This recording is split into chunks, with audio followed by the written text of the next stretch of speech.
Hello, hello, hello, or should I say hi diddly ho, and welcome to Bleav. That's Bleav in Lions, right here on the Bleav Podcast Network. And I am your host at Javanaugh87, Jack Cavanagh, dressed as Ned Flanders, because this is a special Halloween episode of the Bleav in Lions podcast, and we will be celebrating again on Monday night. And of course, I say we because I am joined once again by the governor, the icebox, the 63rd overall pick in the 1987 NFL draft, a three-time Pro Bowler, a former All-Pro, and if that resume is not enough, throw in 32 and a half career sacks to boot.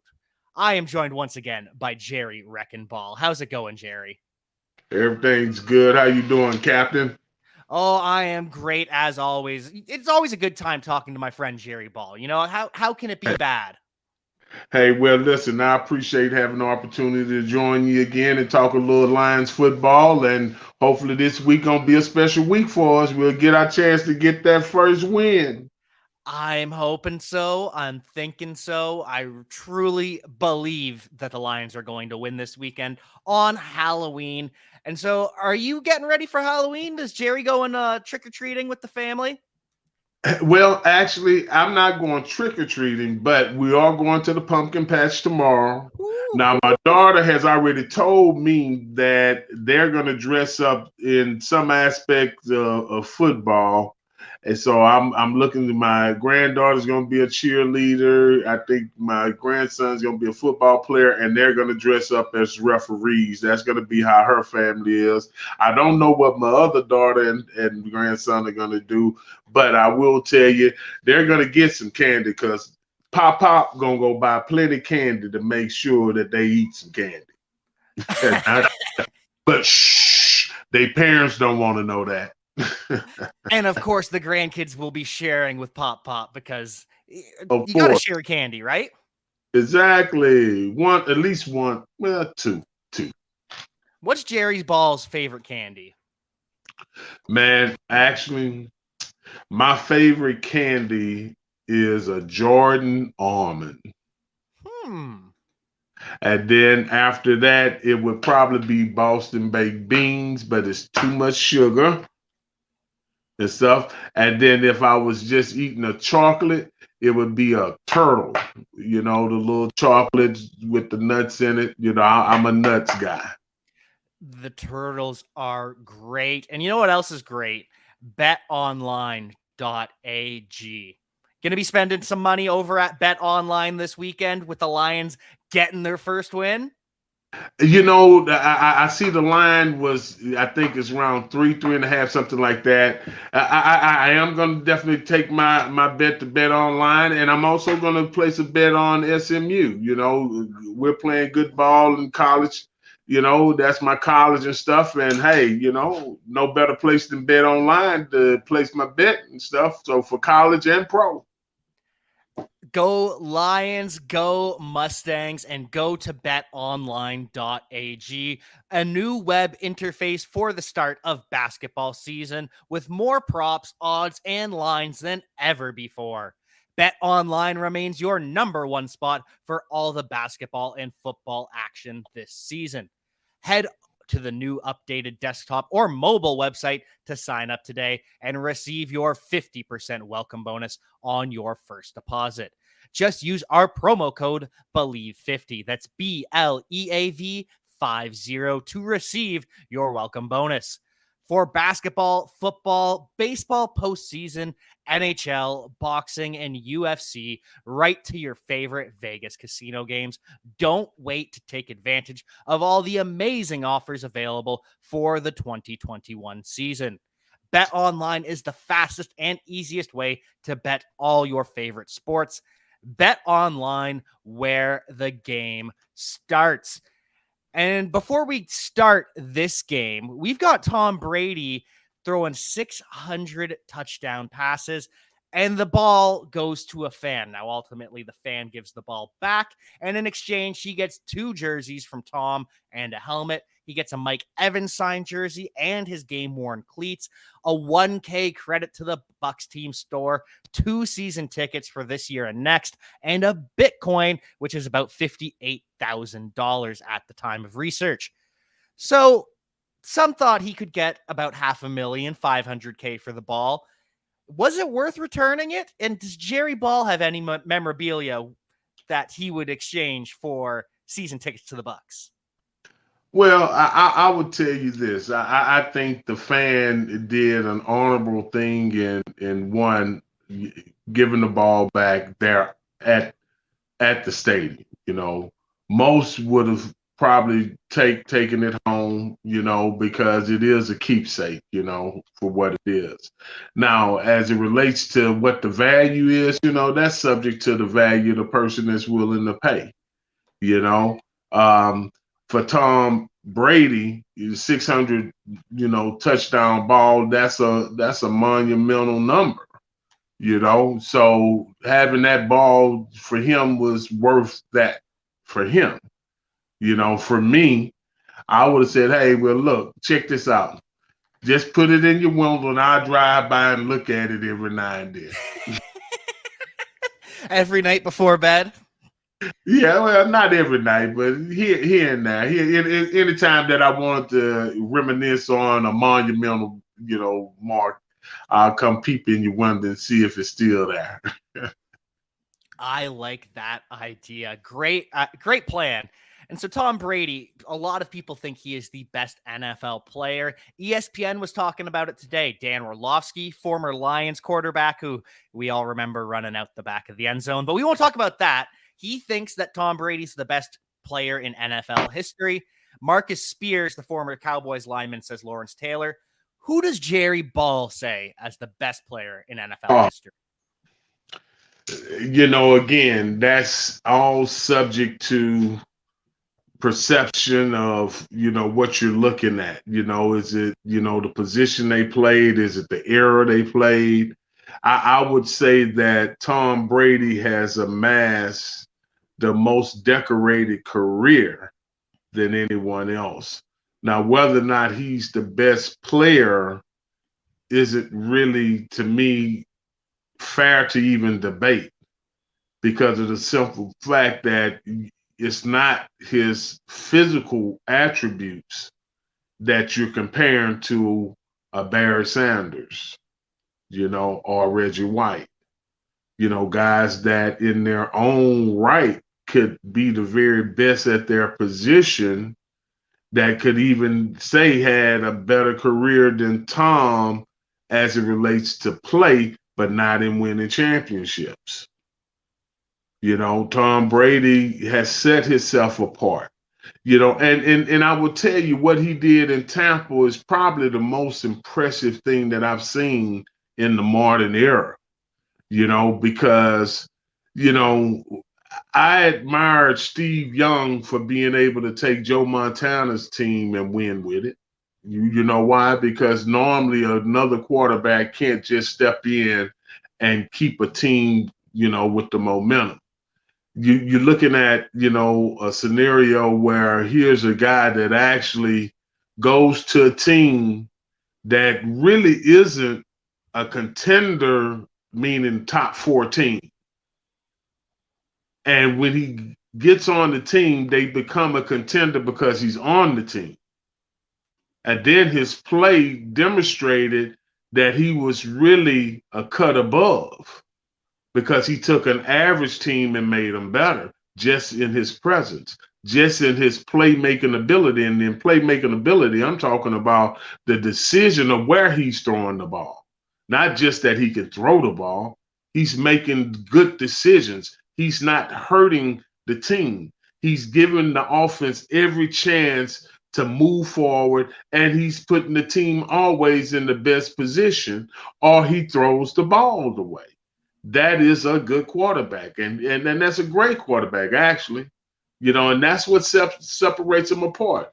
Now, you look at an Aaron Rodgers, that's talent, man. You can't dismiss that. Now, Russell Wilson, Russell Wilson is talented, but I don't think that from an arm standpoint, he has the most talented arm. I think as a complete package, his cerebral aspects of it, in terms of his IQ of the game, he understands his scheme. He knows where to be in space and where to be when he's getting pressure. And he always looks to make a play downfield. That separates him in his play.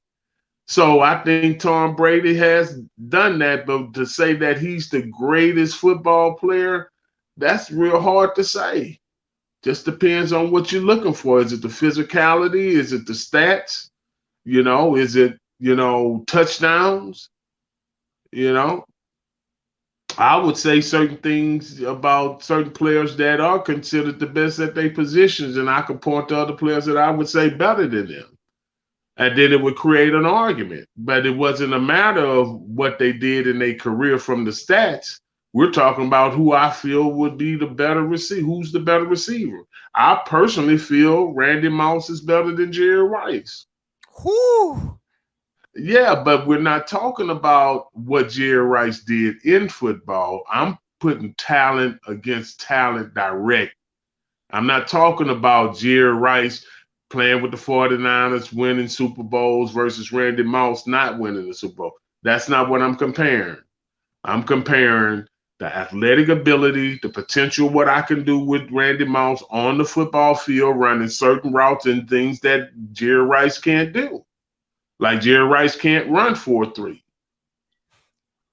You know what I mean? That's a physical thing that is evident. That has nothing to do with whether or not he's a great football player. He just can't run a 4-3. And that would be one of the things that I would give Randy Moss an edge. And you would too, because we're only talking about that. Now, when you start bringing how Jerry played and what he did and things like that, then that's where, okay, in those areas, yes, Jerry Rice was definitely better. So, and that's how you would have to look at Brady. But anyway, that's long wind, but that's my take. It's the idea of comparing the resume, all the championships, the accolades, versus the pure on-field talent. And as a physical specimen, Randy Moss was just incredible. Yeah, well, but let's even take it off football. The constant berate of LeBron and Michael Jordan. Who's the greatest of all time? Kareem. I like it. Bill Russell. Because in every standard that everybody want to say Jordan got 6 rings, Bill Russell got what, 13? I think so, yeah. All right. Kareem then is the most decorated basketball player ever from college all the way to pro. So why wouldn't he be the greatest of all time? He's won every award and he's won more than anyone. And the hook shot, like he created his own shot in basketball. Come on. So in that aspect, again, when you're debating who's the greatest of all time, it's about what you're using as the benchmark. And so on that note, I do have one question. Randy Moss versus Calvin Johnson. Can you separate the talent, the physical ability as a receiver? Because they are two of the... Now that's tough. They are two of the freakiest players I have ever seen. That is tough. That's tough because they are both those type of players where they're separated, they long range, they both can run down the routes downfield. Man, don't make me. I don't want to say. That's okay. I won't. Both of them are friends, and I know Randy better than Calvin, but Calvin married Bruce McNaughton's daughter, Brittany, who was raised with my daughters. We lived directly across the street from each other, right? Oh. Yeah, so that's family. So we're never gonna go against family, So I'm gonna be quiet. We'll leave it on that note. Just two of the freakiest to ever do it at the wide receiver position. One final question I do have before we move to the Lions is Tom Brady. We talk about how great he is, how moving to Tampa, that proved how elite he is.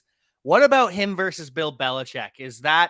Were they a product of each other, or do we say Tom Brady has the edge right now? Well, listen, that I think is probably a moot point because Tom Brady growth took place under Bill Belichick's tutelage. And it's no way else to say that because that is a fact. Now, Tom outgrew some of the um, he outgrew being a 40-year-old man, some of the regimen that Bill would put on a 22-year-old. And you know all about that. And I think that that's where Bill lacked a little bit of growth in how he dealt with Tom. Is that, I know for a fact, and I know Bill is very smart because even when he was in his first job, when he would have the team run sprints, he would have Micah Dean Perry and they would bring a stationary bicycle on the field, and we would have to ride the bike while the team would be running sprints. And the reason why he was doing that for us is because we were big guys and he didn't want to run our legs from under us. So he would let us ride the bike for conditioning because we would practice hard. And then he knew he would have the team running sprints, but he would want us to get the conditioning so he would take care of us. So I think that in those regards, Bill understands how to take care of players. But I don't think that Bill knew how to separate their success from his regimen. That, hey, I might need to give him more respect. Jimmy Johnson probably said it best when the Cowboys was making their run. And he said, listen, we're going to treat everybody fair, but everybody is not the same. Emmitt Smith, Michael Irvin, Troy Aikman, Larry Allen going to get a different treatment from Jerry Jones than you are. Rightfully so, though. They've earned it. They've certainly earned it. Yeah, definitely. And talking about earning it, we'll get to the Lions versus the Eagles now. Rookie head coaches on both sides. We've got Dan Campbell, the kneecap biting MCDC Motor City Dan Campbell, versus Nick Sirianni, the guy who wants to water the grass and grow the garden, cultivate it. Which head coach have you been more impressed with? Because for me, it's pretty easily Dan Campbell, and I think Sirianni might be a little outmatched. Here's where, I kind of have mixed messages in my own personal way that I can hear a guy like Coach Campbell versus hearing a guy like Sirianni, right? One is philosophy driven, Sirianni, and Coach Campbell is raw, like let's go get it, let's knock down the wall, that type of thing. I think that in my style of play, I people would think that I would be more associated with knock down the wall, gung ho approach, but really I'm more cerebral in my approach. So Sirianni, depending on what he's saying and how he's correlating what he's saying to the play, I might be able to get some understanding. I'll give you an example. When I first came to the Lions, Darryl Rogers from Michigan State, that was the head coach of Michigan State, was the head coach of the Lions. And he would get up and he would, quote Socrates and some other, philosophical statements and stuff. And it was a disconnect, because we didn't see any of that conquering spirit that he was displaying or saying in language in his physical. In other words, you talking about being a warrior, but we don't see you, coach, as a warrior. So Mm. how do I associate my spirit with something you're telling me that you're not? And even if you don't have the physical attributes to do it, your spirit of a man says I have that, you know, that fight in me, that I'm gonna fight you to the end. He didn't possess that. So it don't correlate. But then you bring along Frank Gans, and I'm playing for the Detroit Lions. And Wayne Fontes is the head coach. And Wayne Fontes has a philosophical approach, but he has a philosophical approach that's inclusive, where he's not trying to talk over your head and he's talking to you on some regular level shit. Excuse my language. That's Then okay. Frank Gans comes along and Wayne gives his whole football team to the special team coach. And every player on the team has to go to special team, whether or not you on it or not, because the lessons that he was teaching in the special team meeting were life lessons. And the coach felt that we needed it all here, so he put us all in that room. And it's guys like me that were Pro Bowlers that was volunteering to play on special team now.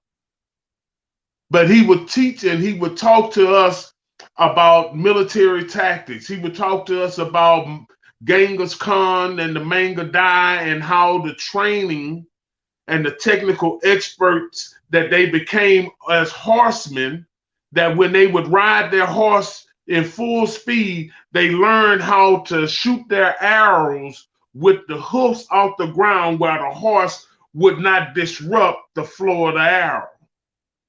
And he would teach and talk to us because he wanted us to be drilled that way. So he's telling the story, but he's showing it to us on film. He's showing us the things in action and in spirit that would make us take that visual lesson that he's given us and apply it to how we're going to approach practice, apply it to how we're going to approach the game. So there is a way that that actually can resonate. I think with Sirianni, what I'm hearing in Philadelphia is that his youth, they don't connect with it. And Coach Campbell, in his team, they look at him as being rah. Now, he has to be careful about his rah because eventually, if he doesn't put forth, I guess you would say, an improvement, then he will start looking like he's a WWE promoter. Because you're talking to an audience that sees what's happening on the field, but you want us to believe whether or not it's fake or not. Dan the Brain Campbell, Bobby Heenan Yeah. impersonator. Well, all I'm just saying is that I believe he has a passion, but it has to show up, and not just show up with him. The passion has to transfer to the team. What happened with Coach Gans and the way that he was teaching us a belief system that transformed the team. And that's the actual foundation that he put there for the Lions, that from 1991, 91 and forward, when they were competitive, that's the foundation that team had. And it all starts with special teams. It started with special team, but it started with the message. Of course. The message. And whether or not the guys believed it. If they were bought into it is one way that they say now.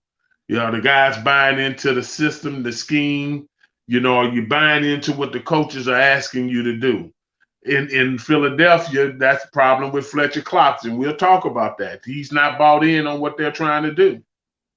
But so yeah, it seems like there's a lot of players that haven't fully bought in. And you were talking on the Fourth and John show earlier tonight about the team hadn't really bought into Jalen Hurts. They finally traded Joe Flacco, but even then, there's still rumors that Jalen Hurts could be benched for Gardner Minshew, the guy they Yeah. traded from Jacksonville. And it's like, what are we doing here? Like, should this even be a conversation about Jalen Hurts getting benched?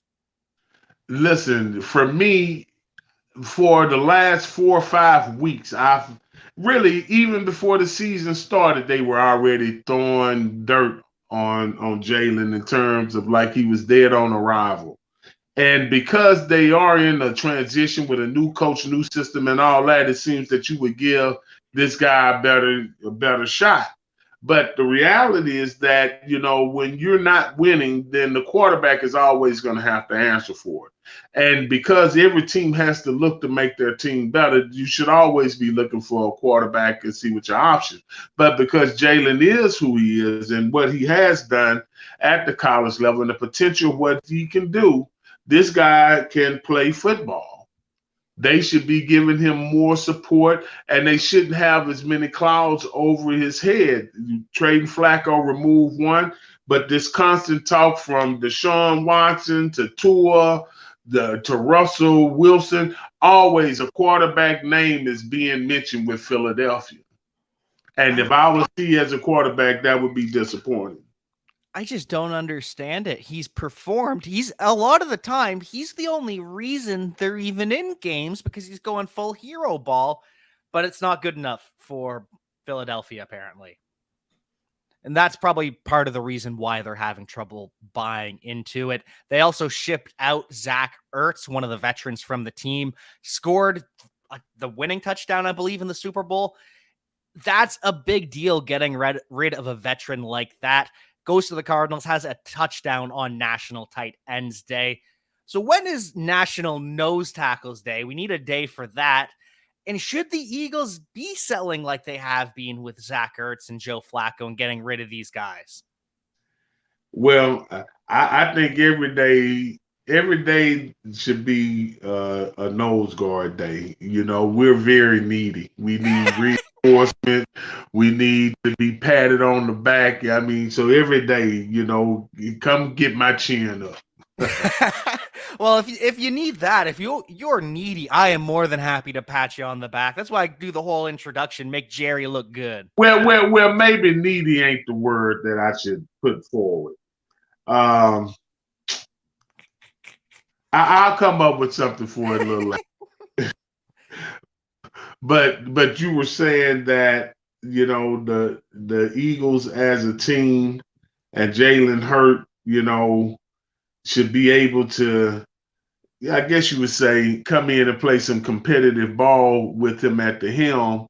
But really, I look at their team and the way that their media handles them, whereas it's very hard for Philadelphia not to always have turmoil. Every year it's always turmoil, and a lot of it comes from their media. I think the coach has to really stay out of the media. I think Fletcher Cox needs to stay out of the media right now, and they need to build on the intern on the as a team internally, not externally. And that's one of the things, even outside of the Philadelphia Eagles, but just in the city of Philly itself. Jason Kelsey, the center, is talking about 76ers Ben Simmons because he doesn't feel appreciated by the fans of Philadelphia. And Kelsey calls him out and basically says, play better and they'll love you here. If you put your heart and soul into it, the city will love you. Kind of sounds like Detroit in a way. Well, yes. I mean, Philadelphia, Detroit are similar towns, blue collar town, just people that work hard, on for their livings and love their sports. Very passionate about sports. Detroit and Philadelphia are two great sports teams, sports cities. I mean, they root for all their teams, and I think some of what the Kelsey was saying to the Ben Simmons part is correct, but then this gentleman has said that he has some mental issues. So let him get himself together first. And Ball I'm stuff.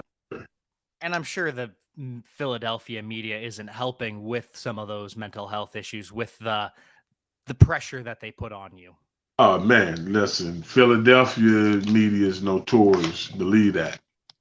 And the fans are as well, in terms of I've heard that they had to build a jail cell and a court system in the stadium to because it was just clogging up the legal system with all the game day fights. Hey, listen, you in Philadelphia, the Raiders, I would say during my career, those were the stadiums that there was always fights, and what happens, we're in the midst of the game, and all of a sudden you'll see a whole platoon of officers running up into one section, and you see the people just tumbling and fighting as high as the stadium and as low. And they fight in all sections. So it's those in the cheap seats and the ones that's in the best seats. They all fight in Philadelphia, that's for sure. They ever And try to don't fight have on players? no cowboy jersey or no giant jersey in Philadelphia. They definitely gonna fight you. They ever try to fight the players? No fans. I'm talking about No, fans. sorry. Have the fans ever tried to fight you, the players? No, but they talk a lot of noise. Oh man. Throw a couple Hey, things. oh man, listen, of course a guy like me, because I got a physique that is, envied of the world, there are always some fat ass jokes. I mean, they call you everything from the Pillsbury Doughboy to the Michelin Tire Man and stuff. And, you have a sense of humor. You talk a little back and stuff, you know. So I remember one time, it wasn't in Philadelphia, but it was the Jets. This one guy that's always, pictured. He has the beer cans on his stuff and the fire helmet, and he has on the Jets fire helmet. So he's talking to me, I mean, a full quarter, and I'm like, man, this guy here is weighing me out. They're like, damn, ball, go sit down there, man. He won't shut up. So I turn around. By this time, the whole section of in that section is paying attention to he and I going back and forth. So I stand up and said, "I'm tired of you. I'm gonna send somebody up there to kick your ass." And I tell him that. And he's like, "Go ahead. Who you gonna bring? Who you gonna bring?" And I'm looking up and down the sideline, and I see this little kid with a little ball. That's one of the ball boys. And I act like I'm going to the big man, and then I walk over to the kid, and I turn him around and point up there. Had the whole section laughing because, So, I took something that was the distraction and I made it comical. It was an involvement between the fan and me on the field, and I was in hostile territory. So, Kill him with kindness and win over the opposing fans, like yeah. only Jerry Ball can do. Oh, I don't know. I know they didn't send me no hot dog or nothing. So, well, that happens in New York. Mark Sanchez eating the hot dogs on the sideline. Really, listen, I had a teammate do that. They cut his ass the next day. Yeah, Mark Sanchez got flamed pretty hard for it. He claimed it was a blood sugar issue that he had, and not a good look. You ever get to eat on the sideline? No Skittles like Marshawn Lynch? No, I really couldn't eat before a game. I would just drink water and take a couple of supplements here and there, but for the most part, I couldn't play on the stomach with food and. Gotcha. And so back to the Eagles and trading these veterans. Does that send a message to the younger players in the locker room that the team's kind of packing it in, so to speak? Is there ever a point where you're not in contention or you stop believing? And how does that resonate throughout a locker room? Well, first of all, none of the players are going to quit. I mean, you're talking about guys that have right? Well, they're professionals, but also guys that have egos. Nobody wants to go out there and get their butts kicked. So guys are going to go out there and play. Now, whether or not the actual coaches can get them prepared at the level that is going to be required to play in the second half of the season, meaning they're going to have to play much better, much faster, less mistakes than they made in these first 8 games. Now, when you have transitions and any teams that are struggling, like the Lions and the Eagles are struggling, you're going to have where each team is going to have to try to make improvement anywhere that they can. The thing that I don't like when you're talking about the Eagles and the Lions right now is that their fans are talking about the draft picks and who they should pick. And man, they hadn't even figured out what they need this year. Their biggest issues with both of these teams right now is forming an identity that they can build on. The only key person that I see, like on the offensive side, for both teams, I can only name one player that I think they need to build around. With Philadelphia, it's Hurts, and with the Lions, it's Swift. Now, I'm not saying it's not Jared Goff. He's already got the position. It's for him to keep the position. But when you talk about productivity, you want players that are producing. So the transition of moving players in and out, a guy might be a good player, but he's not producing in the system. So we might need to make a change. So that should always be on the player's mind, that until the season ends, whether or not playoffs, championships, or whatever, that every week every team is looking to replace you, period. And seeing who can hang and who is going to be built around for the future. Like you said, Swift. The better fit. Who's going to be the better fit? Like you said, Swift, we know, is that dude. Everyone else, TJ Hawkinson, right, he's played well, but even him not taking that leap we've hoped for. Yeah, with him, I think, honestly, and I'll say this, and this is no disrespect to you, young man, at all, but I think his physique and his hair gets him a lot of attention. Yeah. Okay. And because of that, it's like, man, if he could turn all that on, it's like he walks around like a Greek god, and they like, man, if that guy can play like Atlas, and that's kind of the pressure that comes with that. But he knows that. Trust me, he's living in his own image. He has to look in the mirror himself. He knows that he's going to have to step his game up. He's made plays here and there, but in terms of, he being, with the receivers being out, he should be the marquee guy.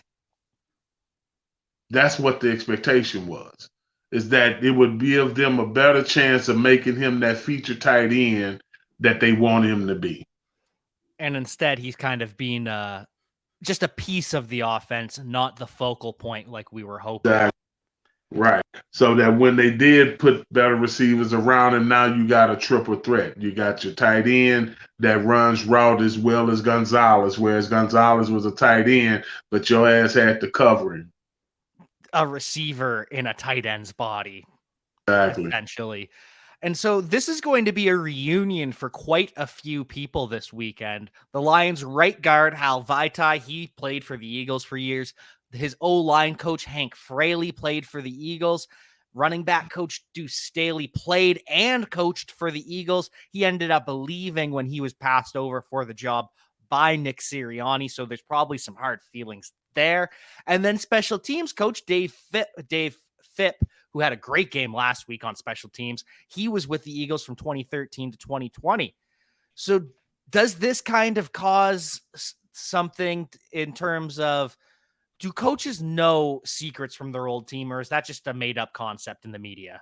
It's only when you are leaving a team in the recent time. Some of those coaches that played in the 12-13, none of what they learned in 12 and 13 is applicable to what's going on right now. New team, new system, totally different. Every team each year, you can even have the same personnel, but every year a team will have to reestablish who they're going to be. So definitely over that type of span. Now, when you going in and you playing a team, there are some what you would say character or cultural things that what happens when you go into The Cleveland Browns Stadium. You got the dog pound. If you're on the dog pound end, you're going to catch this. When you're going into uh, the old Meadowlands and stuff, you knew what end you wanted to kick the ball from because of how the winds blew in that stadium. Same with Cincinnati. So those are become cultural icon things that a coach will know. Like, hey, we don't want to, in a night game, we don't want the ball on this side because our receivers, this light that's in the south end of the end zone actually would shine in their eyes. Those are the type of things that you learn, because those are hidden defects that you only know by, hey, this is our stadium. So this is what we know. Or this is how our fans respond.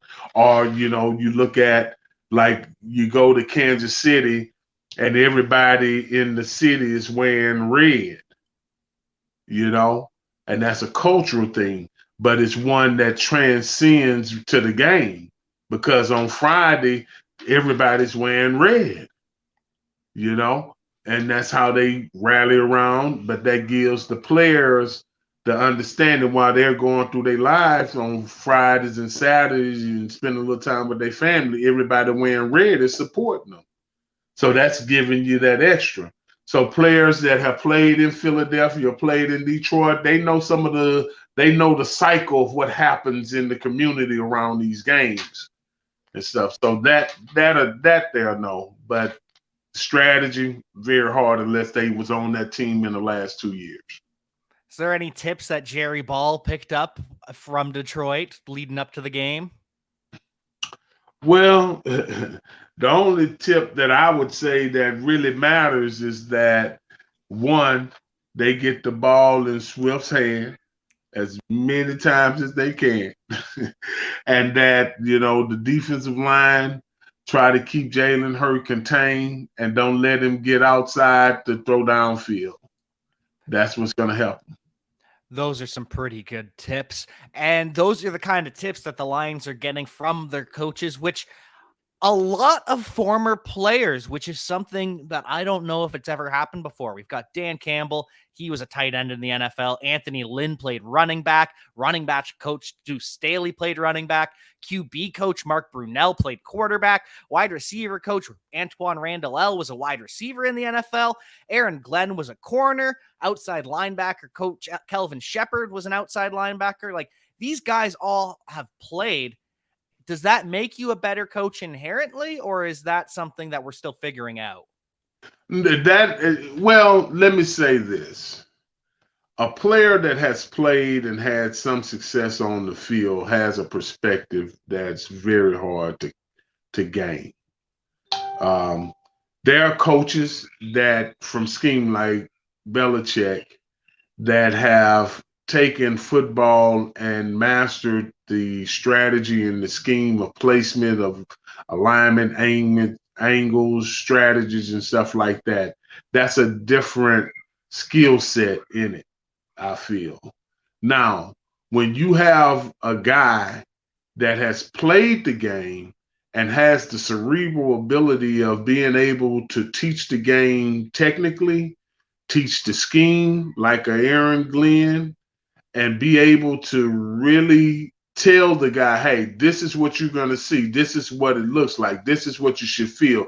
This is the angle. This is how I played it. This is how I gave myself. That's a conversation that a lot of coaches don't be able to transfer, is that perspective of knowing that this coach has done it. So he's not asking me to do something that is a far stretch. So I think that's the advantage that they have with all of those coaches that you name, because the one thing about it, if they listen to those coaches and they all get their schemes together, they will be better players, even if they don't fit that scheme. Especially with the talent level on the coaching staff. None of them were slouches when they were playing in the league. At all talented players. And so that may be part of the reason that the team has bought in a little bit more than in the Matt Patricia era, because they can relate a little bit better. Well, here's again, Matt Patricia, Dan Campbell, both of them are coming from systems that are friendly to them. Okay. And what I mean by that is Patricia came, but he was also fostered in by a Patriot loyalist, let's say it like that, a guy that came from that tree. All of what Campbell and those guys have put together are guys that are similar, but more importantly, guys that they know what they're asking for. So that's ideal. So even, so comparing Matt to, it's all about the system. What has been agreed to at the top? What does the general manager and personnel people understand about what the coach is looking for to make that scheme work? They're the ones that have to go find them and sign them. Coach gonna tell them, this is what I need, this is what I want, And then the coaches like the Deuce Daly and all those and Aaron Glenn is gonna say, hey, we need a guy that can do this. We need a guy that can do this. We don't need a guy that bulky and stuff. We need a guy that got a little bit more range. And, it just depends on what's being asked. And so with some of those things, those different personality types, you could not find two more opposite people in Dan Campbell and Matt Patricia. And so that relationship with Darius Slay, the former Detroit Lion, it frayed pretty quickly between him and Matt Patricia. Slay comes back to Detroit, and he's quoted as saying he didn't have much respect for Patricia as a person. So there was clearly some beef there. Some issues behind the scenes. They trade him. Now Slay is coming back. He says it's a place, it's almost a second home, kind of sounds like you, and that he's still a big part of the community. So with Patricia gone, does that take some of the venom out of this return for Darius Slay, or is it still extra motivation? I think it's extra motivation because you're playing against your former team. Some of the players are there, but more importantly, I think as a professional, you're going to always come and put your best foot forward. I think Slay has always been very professional in the way that he's approached his game with Detroit and still today. I think, though, because it is familiar territory for him, that there's going to be some things that are familiar to him, that he'll be a little bit more relaxed because it is, somewhere he's played. It is a community that he's lived in. Well, and he says he's most excited to hit up Captain Jay's Fish and Chicken, which has a seasoning called crack, which apparently is sugar, lemon, pepper, and salt for your chicken. Then you toss some hot sauce on it. I'm drooling just reading about it. Have you ever been to Captain Jay's, or where does Jerry go for his pregame meal? Or not pregame, you said you don't eat before. Where do you go to eat in Detroit? Well, listen, two of my favorite spots and stuff, one is New Parthenon, which is down in Greektown. I hit them up for them lamb chops and things like that. And then I like Fishbones.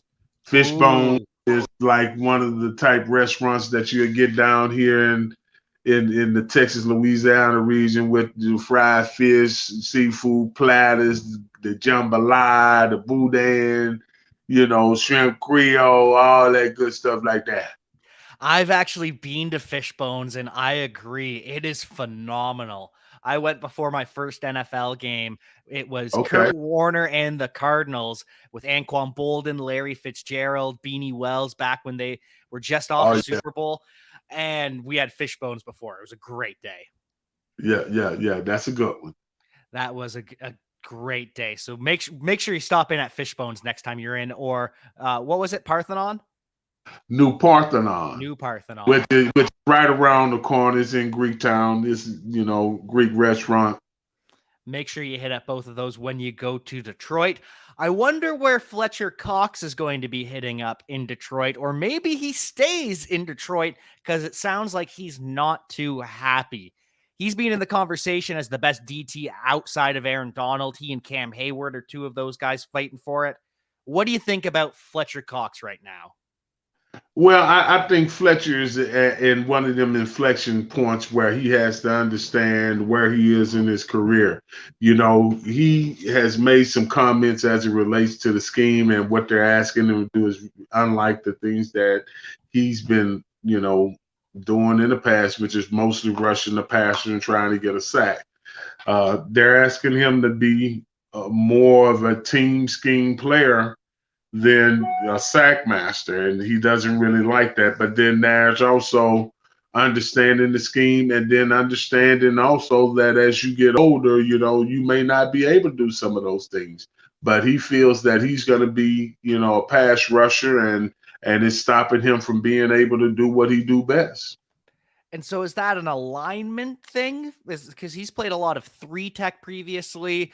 And can you kind of go into some of the differences between a one technique, a three technique, and a five Yeah. technique?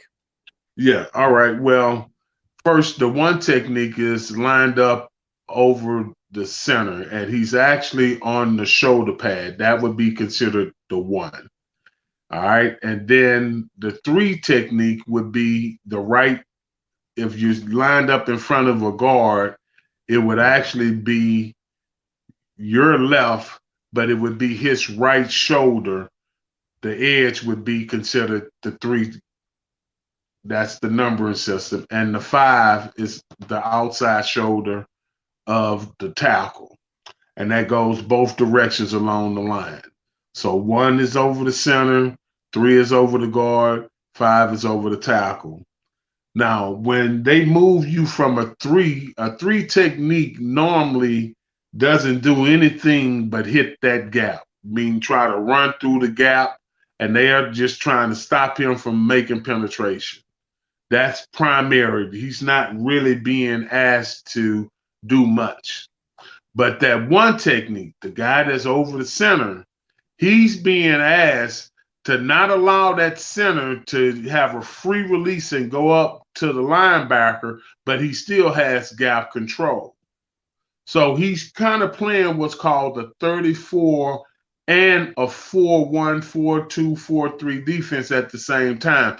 Gap control with a man control over the center.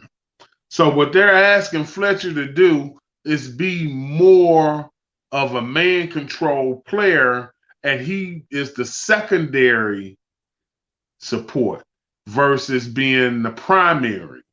So that's the biggest difference in what he's being asked to do, and the alignment and technique that's over the three, which is over the guard, is different than what you use over the center. Learning so much. And one final question on that. Was one technique your favorite because you knew you could control, or did you enjoy getting to move to the three tech every once in a while? Or were you allowed to? Every now and then, I love being in the three technique because I knew I would get a one-on-one block. But Oh, what that's made me, terrifying. yeah, but what made me exceptional is how well I played with two and three men blocking me at the same time. So if I played that three technique, I believe I could have definitely had 100+ sacks. That's for damn sure. You know, I had 30 something sacks being double teamed. If I'm being blocked one on one, shit, 13 years, I can get him down 100 times. I can do that. A one-on-one block with Jerry Ball just sounds like a bad time for anyone. Well, hey, I mean, that's why it sounds bad. It sounds like a terrible time. But thank you for filling us in on that. And one final question on Fletcher Cox and the defensive tackles of today in general. Is he your DT2 after Aaron Donald, or who would you put in that conversation? mm, he's in my top five. I don't know if he's second. I still like Sue. Mm-hmm. Um, What about Sue's teammate Vita Vea, the new nose guard? I like him, but the ruling's still out on some of them. You got to see if you got staying power. It's okay to play 1 or 2 years, get off. No, show me that you can do that 8 years, 9 years. Then you starting to get that type of respect. Gotcha. So Aaron Donald, Fletcher Cox, anyone else you want to put up there right now before we move on? Nah, I can't think of nobody right off. Fair enough. And so the Eagles have historically built through the defensive line and the offensive line. It's what brought them to the Super Bowl. They had a dominant pass rush, an elite offensive line. And it seems like the Lions are trying to follow that model. Is that how you build a roster minus a QB? And does that allow you to get away with weaker play from your linebackers by building through the trenches? Well, you got to be able to win the line of scrimmage. You either dominate it from a defensive line standpoint, or you want to be able to run the ball and move the offense because of your offensive line. Now, every team has to assess their team, and sometimes you might have, three of the pieces on the line that you need, and you need two more. Might not be able to get them in the draft. Might have to find it through free agency. Might have to find it through a trade or whatever. So those are the type of things that are always being assessed by the personnel people. I think when you coming in and college is a little looser with it, whereas in the pros it's not as loose where you come in and you say, hey, I want this guy for my quarterback. This is my quarterback. In the pros, you come in when you drafting a quarterback, you really not changing the quarterback out like you can do in college. You're typically going to have to work with what you got until you can find better. That's how it is at the pro level. But that's every position. Like I said, there's a board in every team's meeting room, personnel, and by position, they have they players that they think are the top players by position ranked. In your room, you might have me as number 3. In somebody else's room, they might have me as number 35. But it's also based on how they're matching my ability with their scheme. This person is the 35th, most likely person to fit. Whereas the person that's the number 1 and 2, these are the two people that we feel would fit our system best. But they might be on another team. And the guy that they have might be number 17 on their own board, that they feel these other 16 people are better. So when you talk about building a team, that's where it starts. What do we have to work with? What type of talent do we have in a comparable aspect of looking across everybody's team, everybody's board, everybody's position? That's how you build. And when you build a team like that with a dominant D line, does that kind of let the linebackers make life easier for them? And then you don't need, say, a Ray Lewis, a Luke Kuechly, those kinds of elite It's no linebackers? No. You want to have Bruce Smith, Reggie White, Jerry Ball, John Randall, Warren Sapp on the line. Then you want Ray Lewis, Junior Seau, Mike Singletary, Lawrence Taylor at linebackers, and then that quarterback you want Deion Sanders, Charles Woodson, Kenny Easley, Roy Woodson, and Ronnie Lott in the DB. What a You get what I'm terrifying saying? Yeah, you want the best player always, no matter what. No matter what. That defense, though, that you just listed off, my goodness, that's giving me nightmares, and I don't even play quarterback. Hey, listen, get that hat put on you, buddy. Put a big lick on after throwing an interception like you did back in the day to Brett Favre and the likes. Yes, I remember.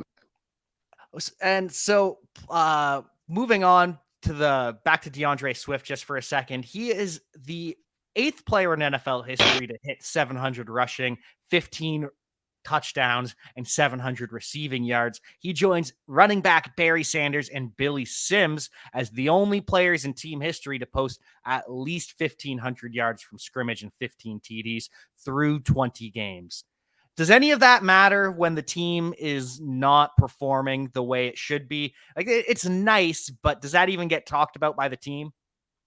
It's a non-factor. The only thing that matters is that he remains consistent, that he keeps his play at that level and the rest of the team catches up. And so those conversations by the media, for example, the Lions are ranked number 30 by the NFL and the Athletic and Power Rankings. Eagles are 25th and 26th, respectively. Do the players hear these conversations at all? Because we've heard about the Chicago Bears. They had to turn off TVs in the locker room because Mitchell Trubisky was being trashed so hard on ESPN. Is that something that can happen outside of Chicago, which we're not even going to worry about them? I think in all aspects, you have to control the information that's flowing inside your locker room. And you don't want inconsistent ideas to come in from the media that start creating doubt that is not founded inside of the team, but created in the atmosphere of what's in the paper. And now you got the coaches responding and the players responding to some guy that really don't know nothing. He's just an armchair quarterback that actually might have had an editorial column that hit a nerve. But that doesn't make it the reality of what you have to live to.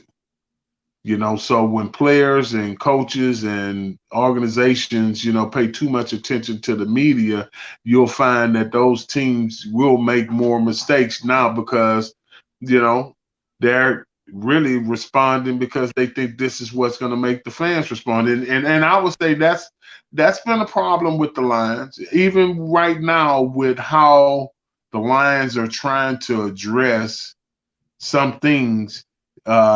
Ownership said that they want to be transparent and they want to be able to talk openly to the media, and that, she says she's not going to run and hide from the boos and all that.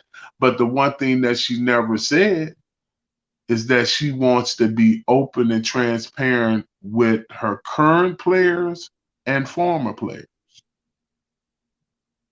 But she wants to be open and transparent with the media and the fans. That's not what's going to win.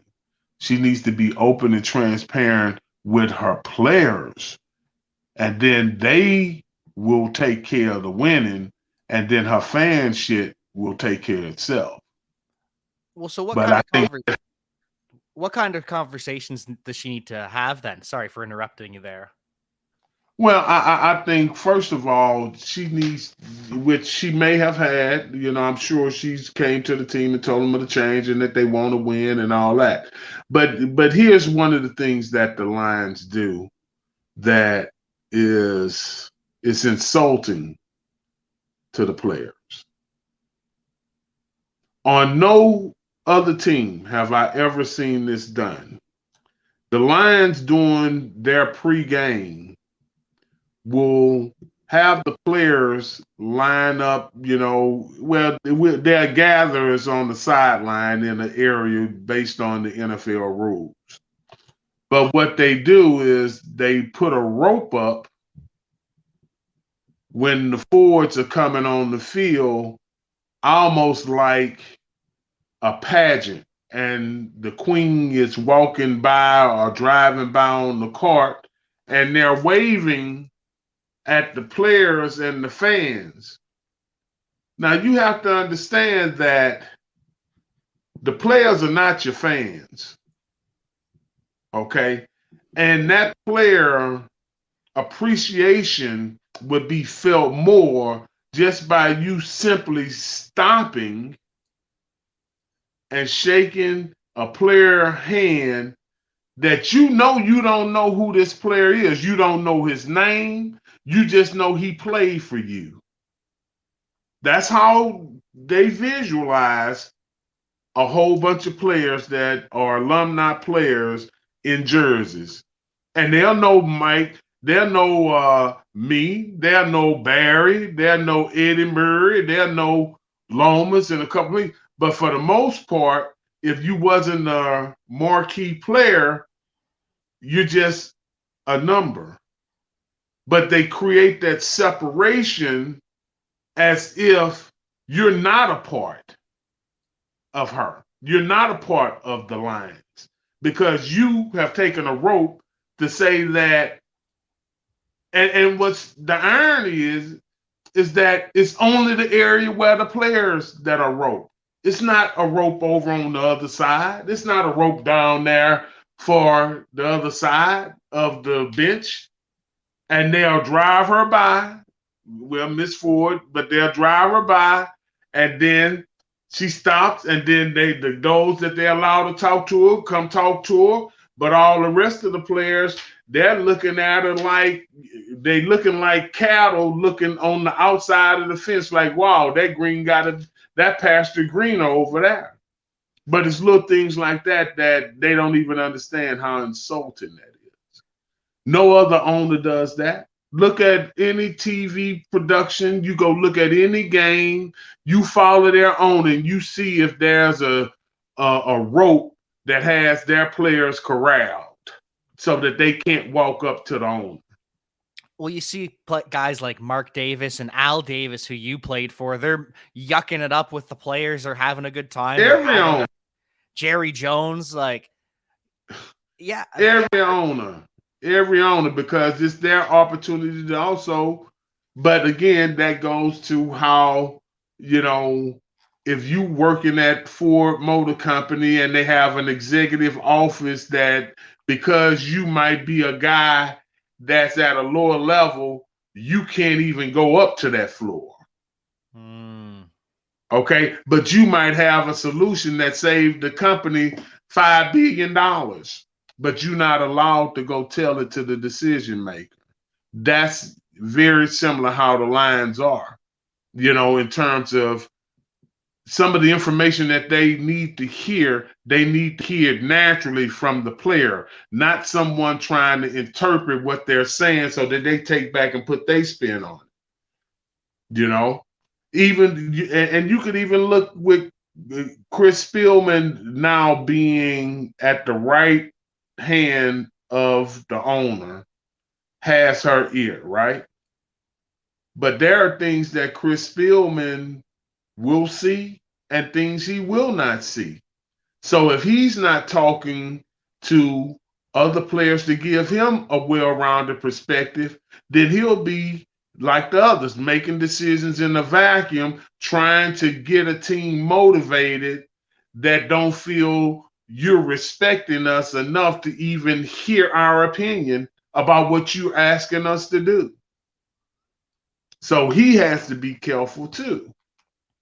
Because sometimes when you're reporting to the owner, you tend to try to give the answer that they want. And this, William Clay Ford Sr. said this to me. And we were talking about information that was being given to him and how he trusted it. Because during this time, this is like in 1991, Mr. Ford allowed me to establish a relation where I could talk to him directly. We would have meetings 7:00 at night where he would come from Grosse Pointe out to the Silverdome at 7 at night after practice and everybody's gone home, and he and I would sit there and talk about some of the things that he wanted to ask questions about, because I was bold enough to tell him the natural truth. And he said this to me. He said, Jerry, sometimes they give me so much bad information or good information, they think that I get a toothache. That's how he described that he could sense the bullshit that he's been given. Just trying to please the boss, right? To try to please the boss. All right. And they will never be able to turn that corner until they can hear from everyone. Do you think that the Lions, and I use Ray Lewis as a perfect example, or I could use Warren Sapp as an example. Or I could use Ed Reed as an example. Or I could use a Michael Irvin as an example. But you know what connected with all of them? They all went to the University of Miami. They all won Super Bowl rings. They all were prominent on their teams. They all were a voice on their team, but they were some of the most aggressive men that you would have in any area. The Lions didn't create that type of want that they want a player that is going to be dominant enough, but also voice big enough that if you're bullshitting as the owner, general manager, or coach, it's going to be known because you have a Michael Jordan, Magic Johnson, Emmitt Smith, Michael Irvin that's challenging you. And they never, I was really probably the first to really challenge them about winning championships, talking about championships. A lot of people used to say, man, you know, the Lions don't pay anybody. And I used to tell them, I say, but if we win, they would have to. That's what I would tell them. If we win, they would have to. You know, and that was my approach. You know, let's win. That's going to take care of itself. And then the times that I held out with the Lions is because the Lions general manager, Chuck Smith, he made two statements to me. One was a racist statement, but I made him live to his words. And he told me, not the racist statement, but he told me this. He said, if you go to the Pro Bowl, we're going to tab your contract and redo it. And I went to the Pro Bowl and I made him live to those words. And I told Mr. Ford, I said, Mr. Ford, I signed that contract understanding this. He said, if I went, and Mr. Ford made him honor my contract. He made him honor those words, and they re-signed me. So in that regard, when Mr. Ford was getting real information, he would make a decision. I remember, I'm going to give you two instances, right? So when we were playing, and these are little things, and a lot of people don't pay attention to it, but these are little things, but they're big things. When I was playing with the Detroit Lions and stuff, in the wintertime, we would have to actually leave the Silverdome and go get lunch.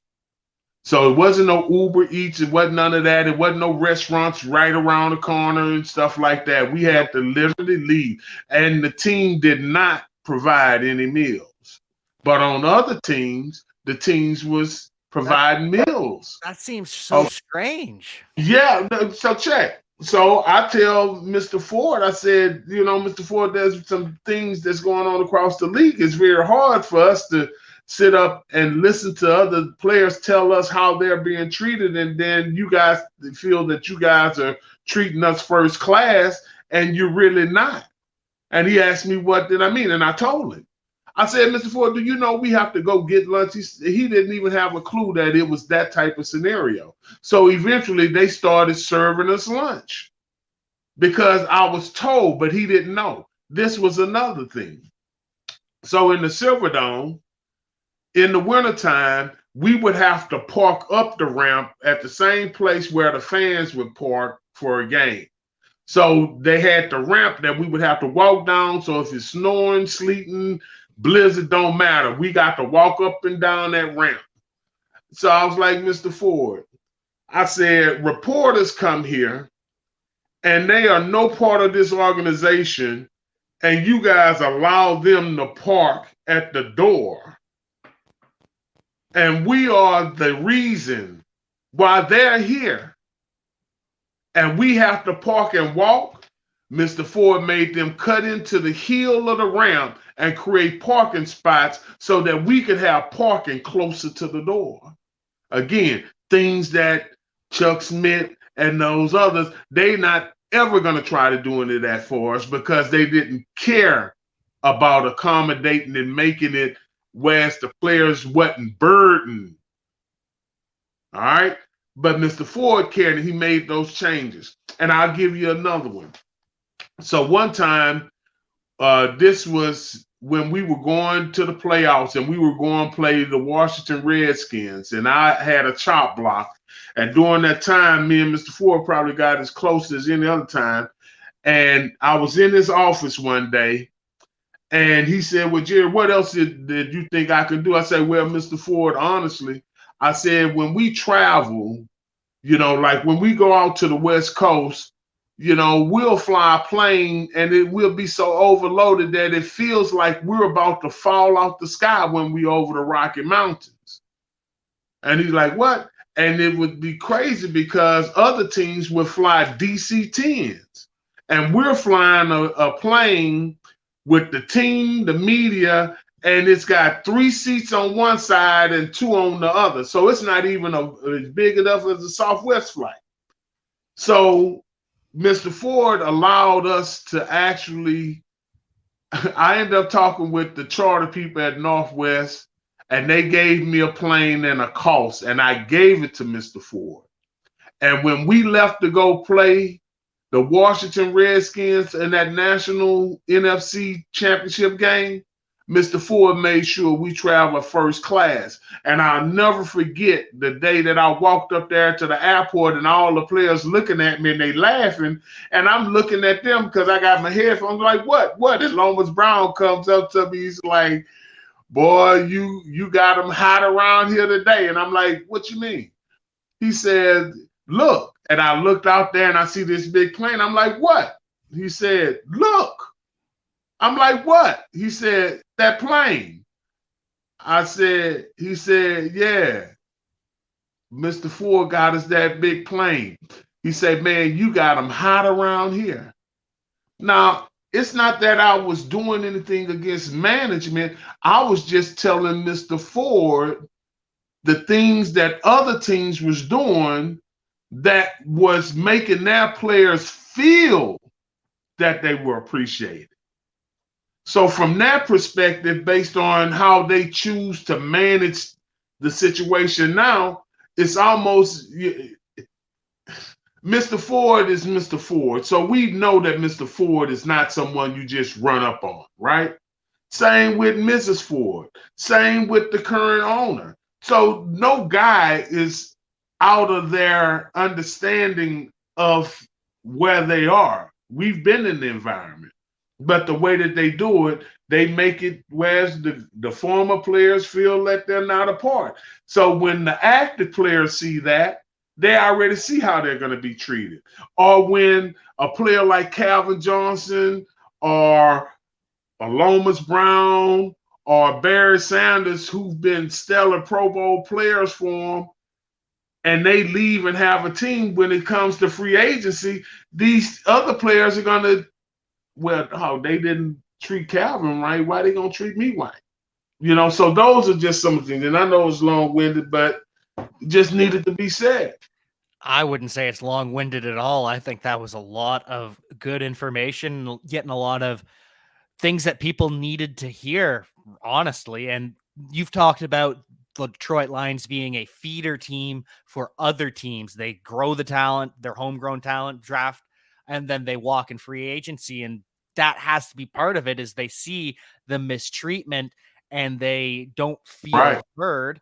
And so, yeah, why would I stay? And how do you go to work when that's the situation? I suppose different for you when you can talk to the owner, but even the GM you had, how do you go and work for someone like that?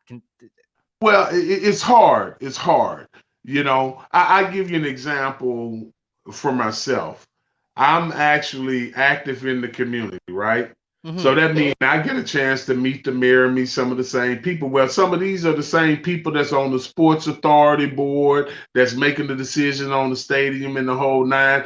And I'm getting them to do things that, the Lions need. Okay. And I'm getting them to do it because I established a relationship, whereas the Lions was trying to just buffalo the city of Pontiac.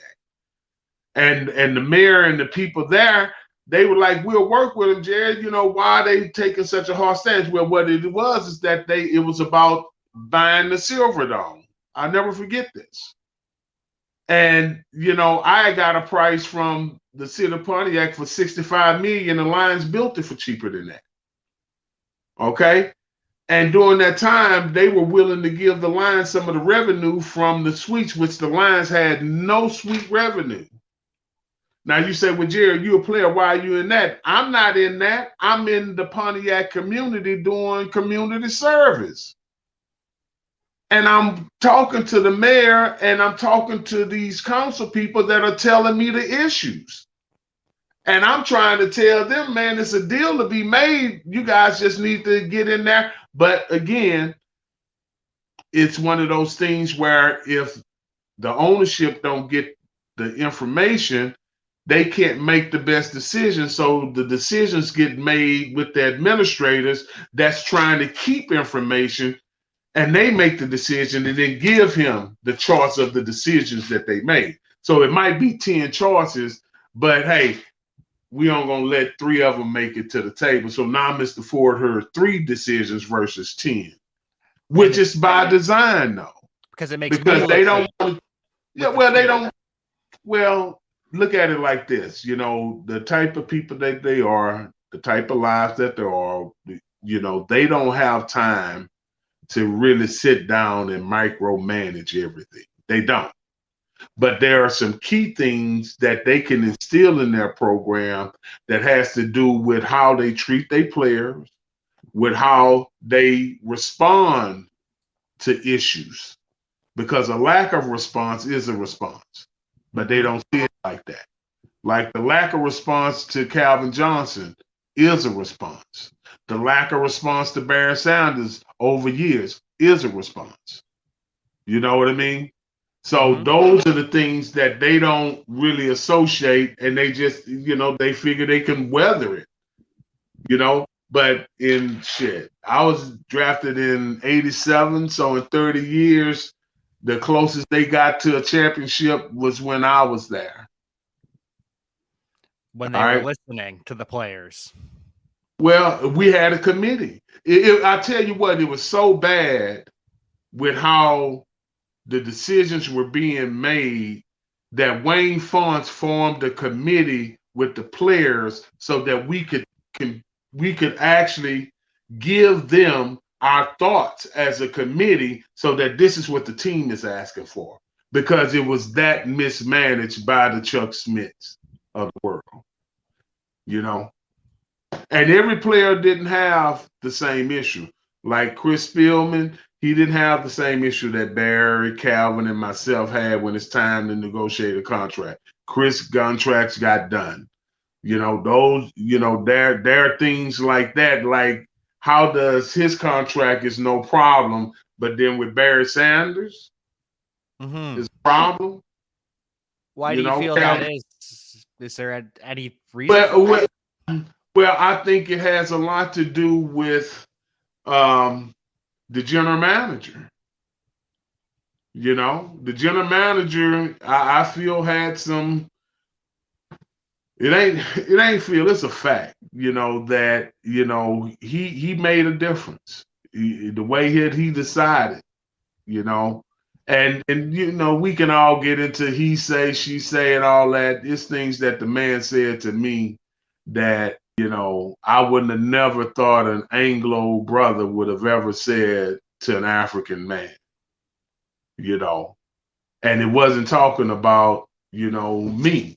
It was talking about another teammate that wasn't an African American.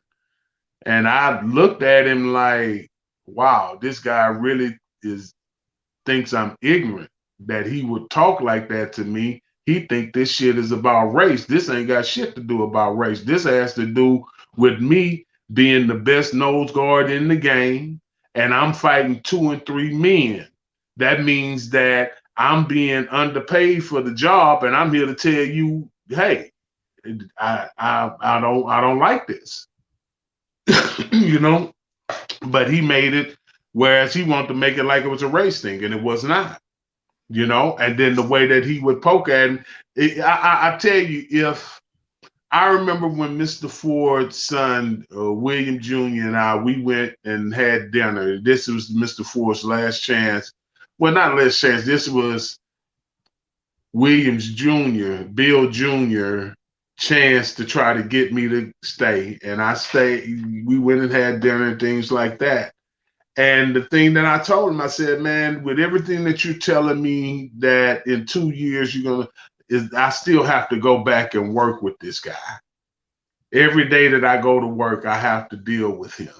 And he's taking shots at me and all kind of things. So, it was just best for me to move on at that time because I'm Michael Irvin in the locker room. I'm, Ray Lewis in the locker room. I'm trying and pushing those that got mediocrity as the way that they're gonna approach it. No, we're gonna win around here. We trying to win a championship, and that became the attitude. And we was drafting well. We was drafting well, so we had a chance. And we just needed to get some of that old blood out with people that had been there 10 years that was complacent with the way that they played, and it didn't matter whether or not they won or not. They was happy to be on the team and catch a check. But anyway. Yeah, that's quite awful, and I'm very sorry that was some of your experience. Well, it's not just me. It was others' experience. I being a person that will talk about it doesn't mean that I hate the Lions. I don't. I love the Lions. Of course. I love the Lions more than the Lions love me. The only problem is that they don't know that because they've never stopped to talk into the real nature of things. There are things that Mr. Ford, that I could tell his daughter right now, that would allow her to know how well I know how her father thought and what he wanted for that team, to the point that she would understand why Chuck Smith and the general manager would have a problem with me, because I had direct access to the owner and I understood what his objective was and how he wanted to approach it. That's fact. And sometimes egos just get in the way, and that's intimidating. It was all ego. And here's the other thing, too. The NFL is not used to many players being able to be confident enough that they can do something else than play football. Most football players are locked into the profession because of the simple fact this is what they've wanted to do, they've trained, and they want to do. But it gets to a point, too, for those of us that have prepared ourselves, that we can make a choice. All right. And because I can play football, but I also know that I can go over here and still do well enough to take care of my family, I was willing to go do that. I owned my first business at 18 years old, whereas I actually had a contract with Georgetown Steel, Southern Pacific Railroad, where my family had a 32-year-old business where we actually did all of the make ready and cleaning of the rail cars before it went into the refineries and the steel yards. 32 years, that was my business. I had no problem in being able to go to work and take care of my family. So I wasn't worried about a job like most players would be. What am I going to do now because you're not playing football? That's not how it was. I got all my strength from working. So the Lions had a different guy with me, so that was a big difference. They wasn't used to that.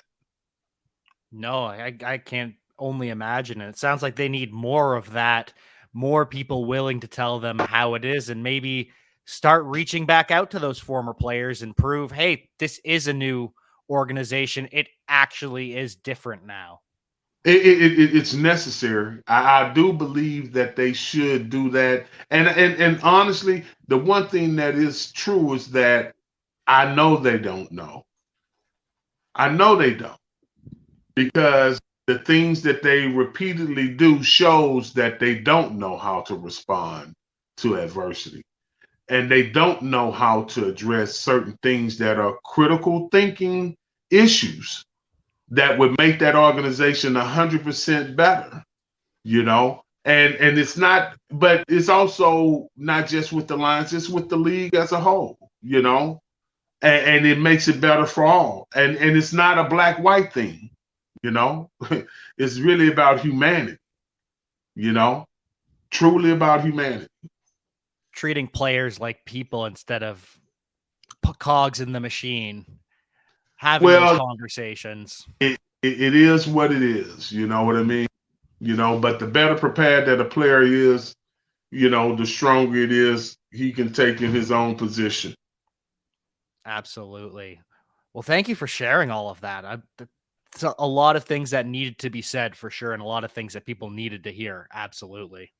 Yeah. Well, I wasn't trying to, dog on them, but just telling you some of the mistakes that they've made, some of the things that traditionally that the Lions, like the Lions traditions, they don't even know how to build on those, you know, and most of it is because in some cases they've, spoiled the relationship that can't get others to participate, But anyway, Do you to think this God be the glory.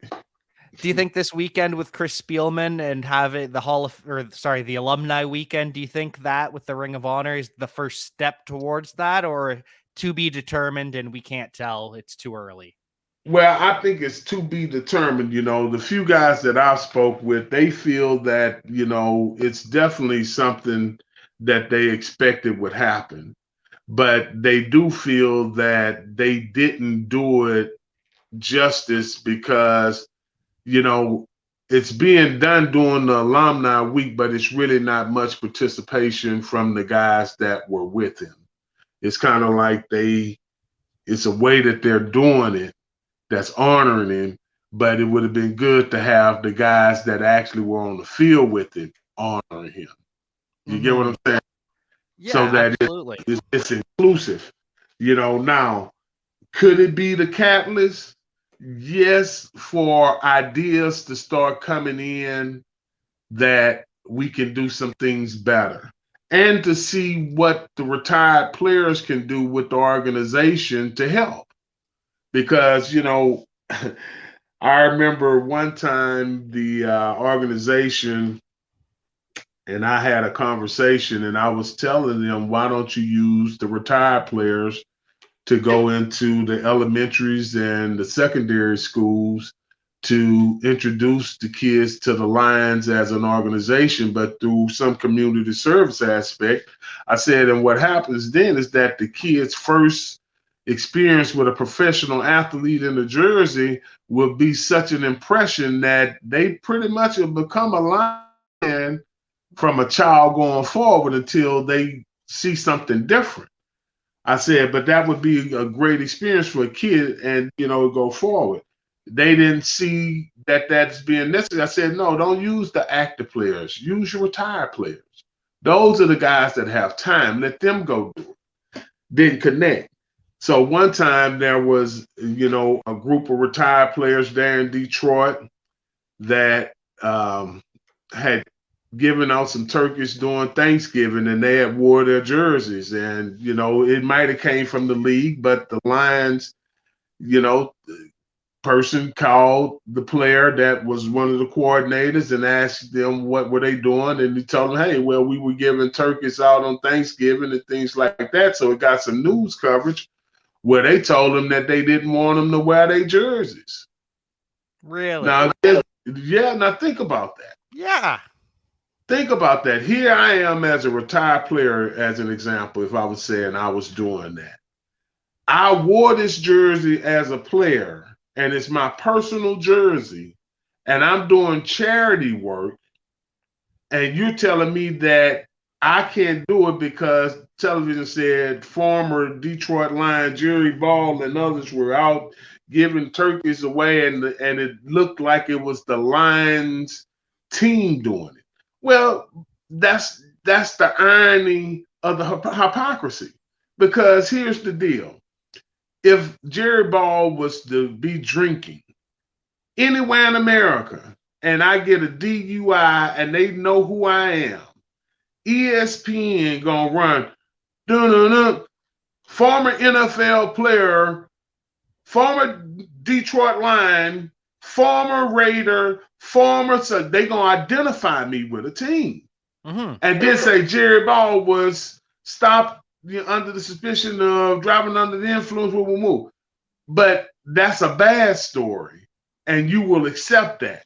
But then over here, I'm doing something good, and because it's something you didn't control, but I'm identified as a Detroit Lion, you want me not to do it. And you talking about goodwill and service. Especially And when it's like, it's good. It's free publicity in a good sense. listen, here's the facts. If you recognize most of what you see in the charitable aspects of what's actually being done in each NFL city, you'll see that it's really the players doing it. And the actual teams are getting an identifiable mark of saying Texan, Lion, such and such is doing this. But the teams aren't doing that. Those players are doing that. And they're being identified through the teams. And because of goodwill, that association works for the team and the player. But in this particular case, the Lions took exception and told them that they didn't want them to wear their jerseys if they did that again, which is out of line because a basic fan can put on a jersey and go hand out anything. Yeah. It mind blowing, truly mind blowing. It is, but those are some of the things again that I'm sure the owner don't get involved in. That's a mid-level management deal that either the NFL made a comment and told them to go do it, but it's something that was, easily avoided. Or either that or it's some mid-level employee like, oh, this makes me look bad because I didn't organize it. Exactly. So now I've got to come down on you. And exactly. That's how it came off. A lot of people just want the spotlight on them when the story is these Detroit Lions are involved in the community still because they love Detroit, love being a Lion. Just doesn't make any sense to me. And hopefully that's something that can change going forward with this new organization. Well, it will, because I Bleav that, the new ownership, they're trying to find their way to it. That's the good other thing. Sometimes you don't see no movement in ownership. At least she's trying, give her a chance. She got a new team. She got a new administrative system. I hope that Chris can be open to hearing a well-rounded perspective and don't get entrenched in his own belief system so that he can give her modern world things to address. Not, how we addressed it in the 70s and the 80s. That was our foundational learning years, and that's who we became. These guys' foundational learning years are different. So you need to be able to communicate to them different. And that's what I think is, one of the biggest bridges too, is knowing that how to communicate. Sounds like Chris Spielman and the Detroit Lions need to have a conversation with Jerry Ball, Lomas Brown, and all these other legends of the game and take it to heart and start listening. Well, I would welcome it, whether or not it would mean anything to them, but I would definitely share that. I wouldn't be shy of that. And they know that. I'm sure they know that. We'll make sure that they know that, and we'll try and the nice thing about this, Jerry has a voice now, and he can get these thoughts out. Hey, well, I'm thankful. Either way, I just know that as a player, and that's played for that organization, the fans deserve a championship, and the ownership deserves a championship. Love that. That's the perfect way to kind of wrap this discussion up on. We want the best for Detroit. We Bleav in the Detroit Lions. So let's make it happen. And that starts this Sunday against the Philadelphia Eagles. And so before we head out, we've got to get your prediction on this game, Jerry. Like I said, the under right now is about 3.5, but I'm going with Detroit. I feel like this is the week that they can get them a win. The defensive line gonna have to contain Jalen Hurts and gonna have to block Fletcher Cox, and hopefully he is a non-factor. But I think, Jared, if he's given the right opportunities to win and then play as well as he did last week, where he didn't make many mistakes, made a couple, but none that really buried him, they got a chance of winning this game and they get their first victory. Woo! I completely agree. 27-23 for the Detroit Lions is my final score. 27-23. Oh, man, I was thinking somewhere around 21-19. That close. Detroit. I guess 27-23. That is a 4-point game. I probably a field goal game at most. I think you might be right there. But we'll see what happens. We're excited for it. And so on that note, any final thoughts, Jerry? Hey, go Lions, baby. Let's get them. And congratulations, Chris. Much deserving. Let's go Lions. Congrats, Chris. And make sure you check out Real Talk with Jerry Ball. Make sure you like and subscribe to Bleav in Lions. And on that note, are you ready to break it down, Jerry? Yes, sir. 1, 2, 3. We Bleav. Peace.